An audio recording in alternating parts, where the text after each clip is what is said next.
going to have a look at making an amethyst soap. Now, in some of our other videos, we've made amethyst and crystal soaps, cutting them all up and making them all individually. But for today, we're going to use this really fun little mold. It's a silicone mold, so it's nice and squishy, and it's already got all the crystals in here. So this is going to be a really simple soap, but you're going to see how effectively it's going to come up.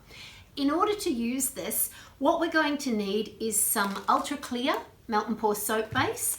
I'm going to use the Renascent purple pigment, and for no particular reason except I like the smell of it, we're going to use the Invigorate essential oil today.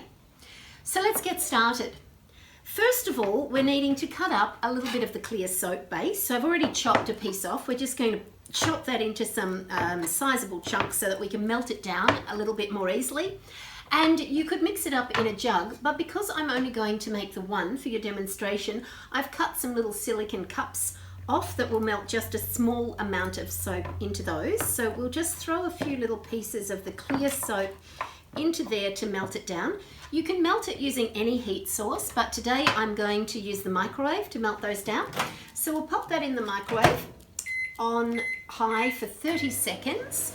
And we can get our other products ready while we're using that. When you're using pigments, always remember to give them a good shake just in case there's any settling. And with your essential oils, because this one is a blend, we're going to give it a little shake just to make sure all the oils are blended through really nice. So our clear soap is all beautifully melted now. We're going to just add a couple of drops of the purple.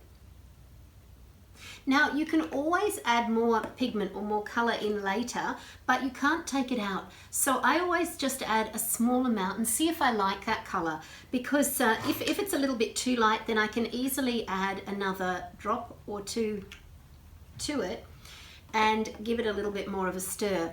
A few drops of the Invigorate oil. Now, how much oil should you be using? Anything up to 3% is fine, but I've just added nowhere near that amount, just enough to give it a really nice fragrance. And if you have a careful smell, it smells really nice, quite strong enough. So that will be all that I'm going to put into here.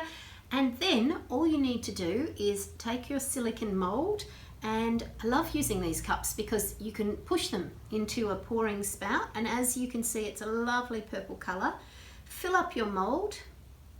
That one's not quite full to the top. That's going to make a slightly smaller mold, a smaller soap than if I filled it up to the top, but that's going to be enough for this soap. And now I'm going to set that aside to set at room temperature. That will take anything from 15 minutes up to 3 hours, and then we'll come back and pop it out once it's set and show you how to finish it up nicely.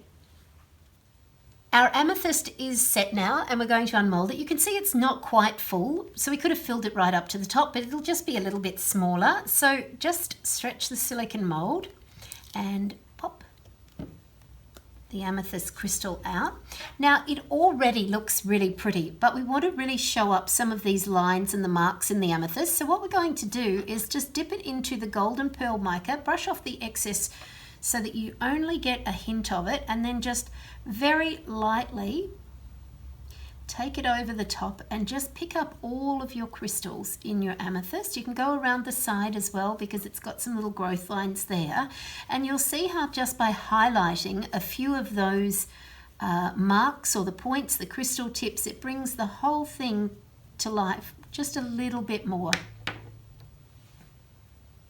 This is the Renascent round silicone soap mold using the ultra clear soap, purple pigment, and the golden pearl mica.